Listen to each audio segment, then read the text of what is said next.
아직도 세계 곳곳에서는 기근으로 인해서 먹을 것이 없어서 고통당하는 분들도 참 많이 있습니다. 우리나라도 예전엔 그런 부류였는데 지금은 그런 분들은 많지는 않습니다. 그러나 오늘 우리들의 고민은 이 먹거리가 과연 안전한가라고 하는 염려를 늘 갖습니다. 혹시나 어떤 오염된 것은 아닌지, 그 오염된 것을 내가 먹어서 그것이 염증을 유발하고 독소를 쌓아서 암으로 발전하지는 않은가. 유튜브를 보시면 이런 류의 영상들이 아주 너무 많이 있습니다. 고린도 교회 성도님들도 이 먹거리로 인해서 염려를 했습니다. 그 시대에 뭔 염려를 했는가? 그들이 먹거리로 인해 염려했던 차원과 종류는 좀 다른 것이었습니다. 바로 영적인 차원의 문제였어요. 또 고기에 관한 문제였는데, 이것과 연관해서 오늘 본문 25절이 그 당시의 상황을 이렇게 압축해서 정리해서 전해주었습니다. 무릇 시장에서 파는 것은 양심을 위하여 묻지 말고 먹으라는 말씀이에요. 시장에서 파는 것이라고 하는 어구는 그 당시 고린도 교회에는 이 아폴로 신전, 아프로디테, 미의 여신의 신전들이 많이 있었습니다. 그래서 거기서 제사를 드리고 고기를 이렇게 제사상에 올려놓고는 시장에다 그걸 파는 거예요.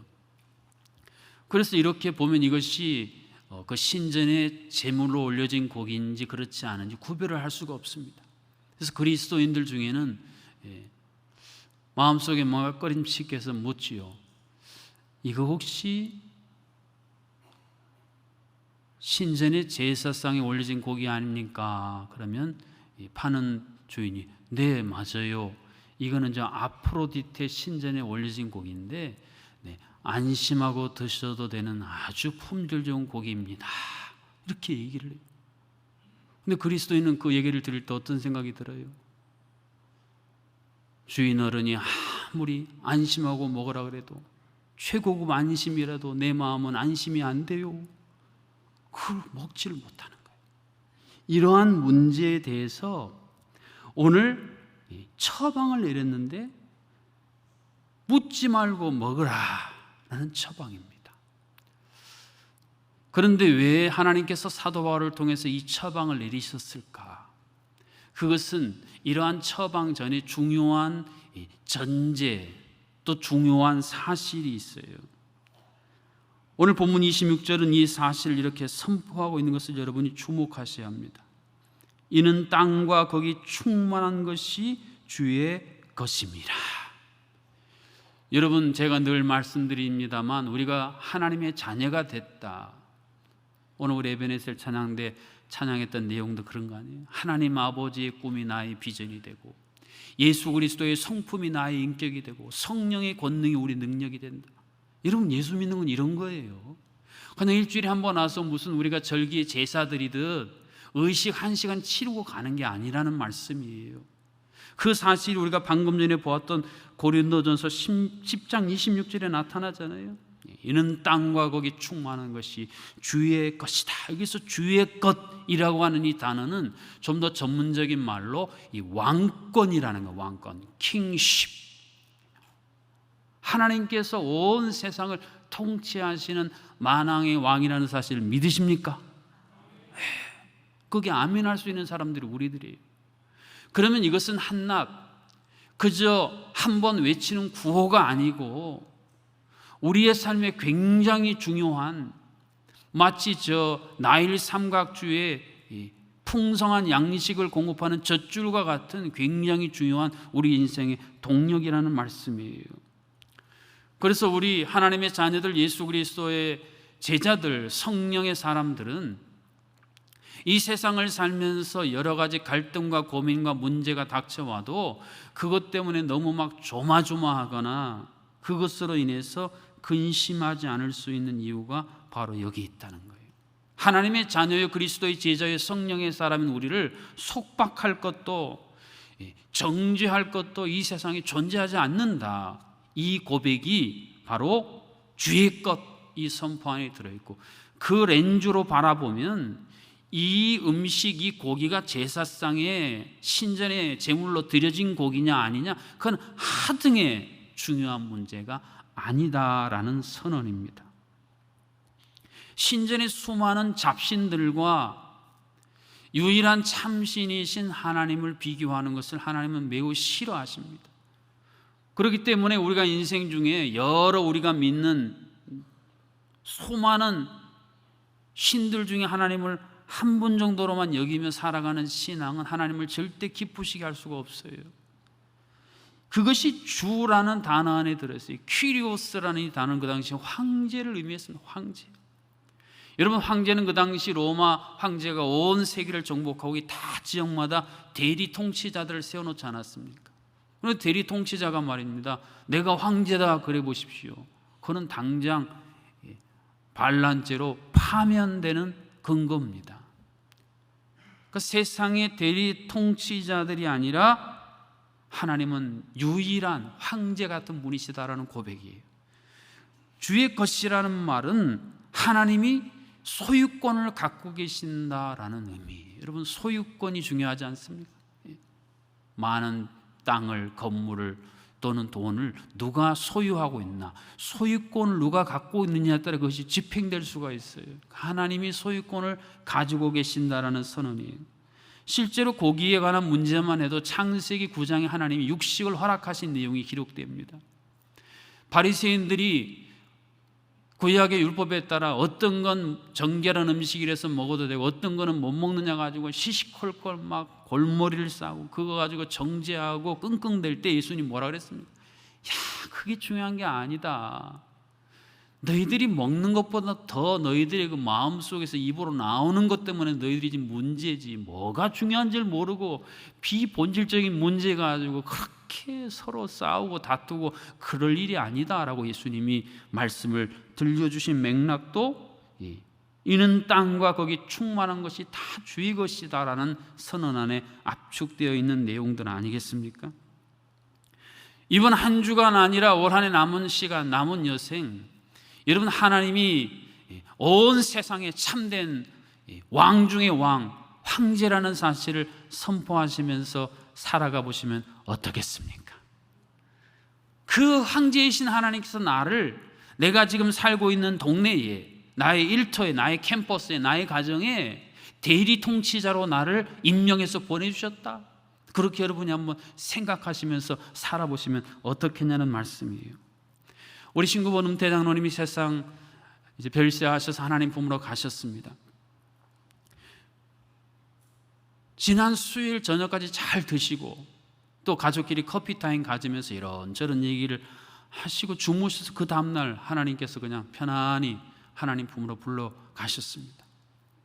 그런데 장로님이 돌아가시기 직전에 가족들과 차를 마시면서 이런 이야기를 나누셨다는 이야기를 우리 장남이신 신집사님께 들었는데요.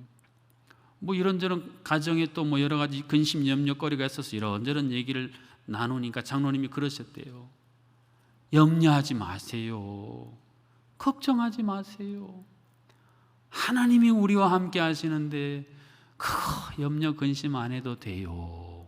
그 말씀을 마지막으로 남기시고 하나님 품으로 가셨다는 거예요.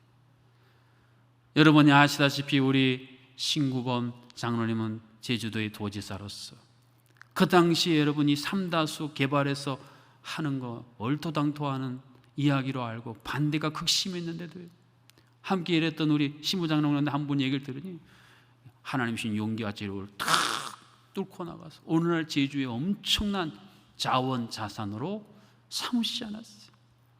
그렇습니다. 우리 인생 가운데 어떤 태산이 우리를 막아서도 또는 어떤 근심 염려의 안개가 아무리 자욱히 드리워져 있어도 의의 태양이신 하나님이 한번 뜨시면 짙은 안개는 한순간에 사라지고 태산아 너는 내 앞에서 평지가 될지어다 선포함으로 우리는 태산 같은 문제를 뚫고 도리어 우리를 막아서는 그 걸림돌을 디딤돌로 삼을 수 있게 하시는 만왕의 왕이신 하나님을 찬양합니다. 이게 오늘 우리의 삶이 되어야 된다는 말씀이에요. 그런데 그때나 지금이나 말입니다. 하나님이 우리에게 주신 이 특권 자유를 늘 오용하고 남용하는 사람들이 있었습니다. 그래서 그 사람들 인해 교회가 몸살을 앓고 세상에서 하나님의 영광이 추락하는 일들이 늘 있어 왔습니다. 여러분, 차가 아무리 수억 원 되는 차면 뭐 하겠어요? 브레이크가 고장났다고 상상해 보세요. 브레이크가 고장난 차는 도로를 달리는 게 마치 시한폭탄을 안고 달리는 것하고 똑같지 않겠습니까? 대형 사고가 일어날 가능성이 그 안에 다 들어있다는 말씀이에요. 고린도 교회가 그랬습니다. 하나님이 주시는 은사도 많고 열심도 특심이었습니다. 그런데도 유독 교회 안에 다툼과 분쟁이 많고 갈등이 심하고 심지어는 그 안에서 해결이 안 되니 세상 법정에까지 그 문제를 가지고 감으로 말미암아 세상 사람들의 은사를 찌푸리게 만들었던 사람들이 바로 고린도 교회의 성도 그들이었습니다. 그래서 이러한 일을 막으시기 위해서 내려주신 중요한 전제적인 지침이 오늘 24절에 이렇게 기록된 것입니다. 누구든지 자기의 유익을 구하지 말고 남의 유익을 구하라는 말씀이에요. 우리가 사는 세상은 어떻습니까? 남이 어떻게 되든 말든 나만 잘 되면 된다. 이게 지금 세상 사람들이 사로잡혀 홀려있는 신화예요. 최근에 보십시오. 사기로 수십억을 갈취한 돈으로 말입니다. 호의호식하는 두 사람. 그런데 엉뚱하게 거기에 돈을 투자해가지고 지금 완전히 피눈물을 흘리는 사람들의 이야기가 대조적으로 기사에 나온 걸 여러분 보시잖아요. 도대체 우리가 가지고 있는 이 생각으로 이해가 안 돼요. 그런데요, 신화라는 건 그런 거예요. 한번 거기에 탁 마음을 빼앗기고 사로잡혀 버리면 그 신화가 조종하는 대로 움직이게 돼 있어요. 그게 결국 우상 숭배와 직결되게 되었다는 말입니다. 하나님은 늘 하나님의 사람들, 예수 그리스도의 제자들, 성령의 사람들에게 늘 도전장을 던지라고 요청하십니다. 너희들 세상이 그렇게 흘러간다고 세상의 시루 따라 살아갈래? 세상 사람들이 다 그런 신화에 빠져 산다고 너희들도 그 신화 숭배하고 우상 숭배하는 행동을 계속하고 살래? 좀 한번 연어처럼 세상의 흐름을 거슬러서 역류해서 내가 너희들을 원하는 그 뜻을 향해서 한번 멋지게 나가보면 어떻겠느냐? 이것이 성경에 우리에게 들려주시는 하나님의 도전의 말씀이에요. 예수님이 오셔서 첫 번째 포문을 여셨던 산상의 복음의 진수 엑기스도 그거 아닙니까? 내가 너희들에게 주니 특권, 하나님 나라의 자원, 자산, 너희들만 위해서 잘 먹고 잘 사는데 쓰고 남용하지 말고 좀 다른 사람 살려는 일에 좀 써라. 이 가르침이 너무 위대해서 교회도 싫어하고 그리스도인이 아니었던 간디가 비폭력 무저항 운동의 근간으로 삼을 정도로 엄청난 말씀 아니었습니까? 오늘 본문은 그 맥락에서 이해할 때에 이해될 수 있는 말씀이에요. 그런데 이 말씀을 그저 한순간 듣고 좋은 말씀이네요, 이렇게 흘려보내지 않고 정말 이것을 우리가 삶 속에서 나의 중요한 인생의 좌표로 삼고 실현하는 것이, 적용하는 것이 가능해지려면 어떻게 해야 되는가? 오늘 본문 23절은 이것이 우리의 삶에서 가능해질 수 있는 중요한 나침판을 그래서 제시해 주고 있습니다. 우리 한번 한 목소리로 함께 하나님 말씀을 읽습니다. 모든 것이 가하나 모든 것이 유익한 것은 아니요 모든 것이 가하나 모든 것이 덕을 세우는 것은 아니니라는 말이에요. 이 가하다는 말은 합법적으로 옳다는 말입니다. 이 유익하다는 것은 이롭고 적절하다는 거예요. 이게 늘 충돌합니다. 제가 많은 가르침을 받았던 목사님 한 분이 그래서 늘 말씀하셨던 게 이것과 관련해서 이런 말씀이었어요. 교회는 옳고 그름을 논하는 것이 아니야 라는 말씀이에요. 교회가 옳고 그름을 논하는 장소로 변하는 순간 교회는 늘 갈등과 분쟁에 휩싸이고 세상 법정까지도 나가게 되는 뿌리라는 이야기였습니다. 그렇습니다. 교회는요, 옳고 그름을 논하는 것이 아니고 어떻게 함께 더불어 살아갈 수 있는가, 어떻게 함께 더불어 하나님이 주신 선한 이 은혜를 누리며 살까, 그것을 함께 추구해 나가는 게 교회고 성도입니다. 이것을 가지고 사용한 유명한 헬라어 우리나라 말로 번역된 게 덕을 세우라, 덕을 세우는 것이에요. 그래서 오늘 말씀 제목이 덕을 세우는 삶이에요. 이 덕을 세우라 했더니 여러분이 아는 상식선에서 덕스럽게 살라는 말이구나 그렇게 아시는데, 이 말은 그런 의미가 아닙니다. 이 덕을 세운다는 말의 본래 의미는 집을 건축한다라는 뜻이에요. 집을 건축한다. 집도 영어로 두 가지 표현이 있어요. 하나는 하우스고 하나는 홈입니다. 여러분, 하우스와 홈의 차이가 뭐예요? 하우스와 홈. 하우스는 그냥 겉에 보이는 거 돈만 있으면 다 지어요. 그러나 홈은요, 돈을 많이 가지고 있어도요, 스위트 홈, 정말 따뜻하고 생기를 돋게 하고 살리는 이 가정을 이루는 것은 쉽지 않습니다. 감정적인 요소가 있고 가치가 있고 하나님께서 세우신, 그래서 영원히 그 가치가 인정될 만한 게 홈이라는 말씀이에요. 오늘 여기서 덕을 세우라는 말에 집을 세운다는 건 하우스가 아니고 홈을 이루라는 말씀이에요. 그럼 어떻게 이것을 행해 나갈 것인가?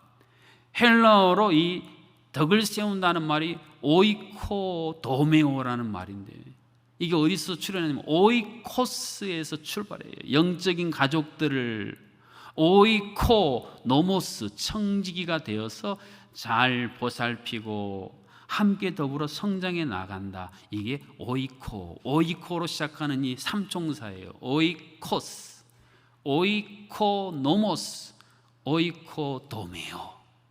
뭐 외국어만 늘어났더니 뭔 소리인지 하나도 모르시겠죠? 그래서 제가 여러분 쉽게 이해하라고 사진 2장을 준비해 왔어요. 자, 덕을 세우라 했는데 여러분, 영어로 덕이 한국말로 번역하면 뭐예요? 오리, 덕, 오리. 근데 이 오리들이 지금 한 줄로 쫙 줄을 섰습니다. 덕을 지금 세웠어요. 그런데 여기서 덕을 세웠는데 어떤 원리에 따라 덕을 세웠습니까? 얘네들도 서열이 있어요. 서열. 그래서 대장 오리가 제일 앞장서고 쫄병 오리는 뒤에. 헬스에서 근육질인 오리들은 앞자리, 병약하고 나약한 오리는 뒷자리. 오늘 본문에서 말하는 덕을 세우라는 말은 이런 삶이 아닌 거예요. 이건 세상 사람들의 논리, 가치, 신화입니다. 그러면 하나님께서 원하시는 덕을 세우는 건 뭐냐? 바로 이거. 오리 엄마가 새끼들을 이렇게 줄을 세웠어요. 뉴질랜드 갔을 때 참 인상적이었던 첫 장면이, 도로에 오리 가족이 이렇게 지나가는데요, 차들이 쫙 줄져 서서 기다려요. 오리들이 뭐 빠릅니까?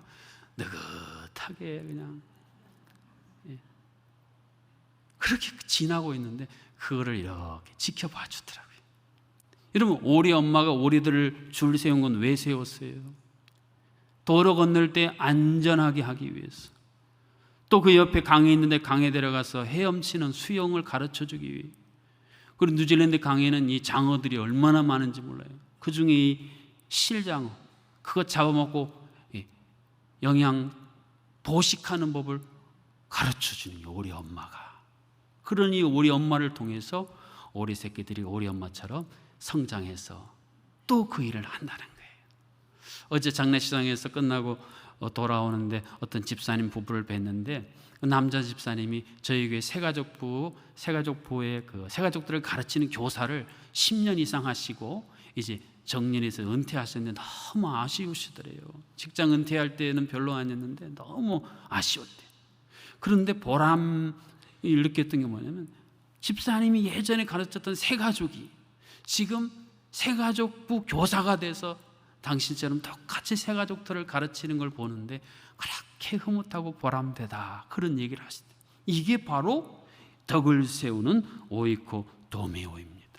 하나님께서 우리에게 주신 신앙의 연륜, 직분, 또 은사, 열심을 가지고요, 내가 제일 앞장서서 나를 드러내라고 그런 덕을 세우지 말고, 세상 사람들처럼, 예수님이 십자가도 부활도 몰랐던 제자들처럼 그렇게 살지 말고, 연약한 신자들, 정말 하나님의 영적인 양식, 생명 공급이 필요한 그들을 위해 살아는 겁니다. 사랑하는 성도 여러분, 어떤 삶을 살고 계십니까? 앞으로 어떤 삶을 사시겠어요? 이 덕을 세우는 삶, 이것을 여러분이 실패하면 하나님의 뜻과는 나는 거리가 먼 삶을 산다라고 판정할 수밖에 없는 중요한 사항입니다. 저희 교회 강순열 룬태 권사님 아드님이신 송영원 교수님 장신대 지금 교수이신데, 또 아내도 교수, 부부 교수로 굉장히 유명한 교수님인데, 며칠 전에 저한테 톡으로 최근에 발간하신 성경과 공동선이라는 이 톡을 보내셨어요. 그래서 그 내용들을 대충 보니 하나님이 주신 공동체적인 함께 살아가는 삶을 잊어버리고 근본주의, 번영주의, 개인주의에 깊이 매몰되어 있는 우리를 보게 하는 내용이다, 그런 내용이더라고요. 그래서 몇 년 전에 제게 선물로 주셨던 하나님의 공동선이라는 책이 책꽂이에 있길래 제가 빼서 내용을 쭉 봤어요. 근데 거기 보니까 재밌는 이야기가 하나 있더라고요. 어떤 후배가 선배한테 소개팅을 해준 거예요. 선배님, 제가 아주 지성과 미와 모든 걸 갖춘 우리 좋은 자매님 한분 소개팅 잡아놨으니까 이대 앞 사거리에 눈 내리는 마을로 카페에 가셔서 만나십시오 그랬어요. 그래서 이 선배가 이대 앞에 사거리에 눈 내리는 마을 카페를 아무리 찾아도 없는 거예요. 그래서 몇 시간을 방황하다가 집으로 돌아와서 저녁에 있는데 후배가 막 화를 내면서 전화가 왔어요. 아니 선배님, 내가 그렇게 애써서 좋은 분 소개팅 해줬더니 왜 안 나갔어요? 그랬더니 야, 내가 안 나가기는 나가서 몇 시간 찾다 못 찾고 그냥 돌아왔다 그랬더니 그 후배가 경상도 사나이예요. 아니 그 유명한 화가 샤가리 눈 내리는 마을을 못 찾았단 말이에요. 그러니까 이 샤가리를 우리 사거리로 들은 거예요. 여러분, 하나님께서 원래 우리에게 주신 하나님의 원음이 있는데 이것을 내 식대로 내 속에 있는 원음대로 들어버리면요, 정작 중요한 것은 우리가 이루지 못하고 놓치는 삶을 산다는 이야기 아니겠습니까? 나 혼자는 들 수 없는 무거운 기둥을요, 여러 사람이 함께 들어서 기둥을 세우고 하나님의 창조 때 주신 그 어마어마한 혜택을 함께 공동으로 누리며 살거라. 이것이 바로 덕을 세우는 삶입니다. 이것은 여러분 선택사항이 아닙니다.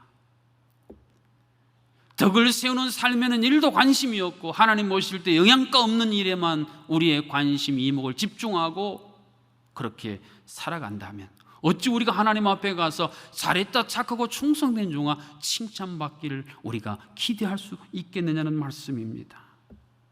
어제 장례식장에서 음식 서빙하는 거 도우시는 한 은퇴 권사님이 계셔서 다른 분들과 대화하다가 그분이 그래요. 목사님, 우리는요 이런 존재입니다 라고 이야기하시는데 그게 오늘 말씀이랑 너무 딱 맞아서 제가 저작권 허락을 받았어요. 권사님, 이거 내일 제가 설교 때 쓰겠습니다. 그랬더니 쓰라고 해서 제가 다 모았어요. 이거예요. 권사님이 그러더라고요. 이거 안 했어요? 따라서 우리는 돌아다니는 교회요, 이동 선전반입니다. 지금 이 자리에 예배에 앉아 계시네요. 스마일 하고 계시네요. 우리가 예배당을 떠나는 순간 세상 사람도 우리를 통해 교회가 뭔지를 본다는 거예요. 우리의 말, 생각, 행동, 태도는 하나님 나라의 광고를 우리가 하고 다닌다, 그런 의미 있는 말씀이 마음에 다가왔어요. 여러분, 덕을 세우는 삶이 그런 거 아니겠습니까? 하나님이 허락하신 오이코스, 우리의 영적인 가족, 우리의 가족, 또 우리 제주 땅에 있는 우리가 입양해야 될 확대된 가족들을 향해서 내가 오이코노모스, 선한 청지기가 됐어. 하나님이 내게 주신 자원들, 어떻게 그들을 돌보고 넘어진 것들을 이렇게 세우고 연약한 것들을 강건하게 할지를 계속 살피고 그것을 시행하여 스위트홈을 만들어 나가는 삶, 이것이 바로 덕을 세우는 삶이요, 하나님은 그런 삶을 살아가는 사람들을 가치 있고 잘했다, 착하고 충성된 종아 칭찬, 상급, 예비에 두셨습니다. 이러한 삶을 살기를 원하시면 함께 고백해 보십시다. 믿음이 없으면 내 이익에만 집중하지만 믿음이 있으면 덕을 세우는 삶을 추구한다. 할렐루야. 기도하시겠습니다.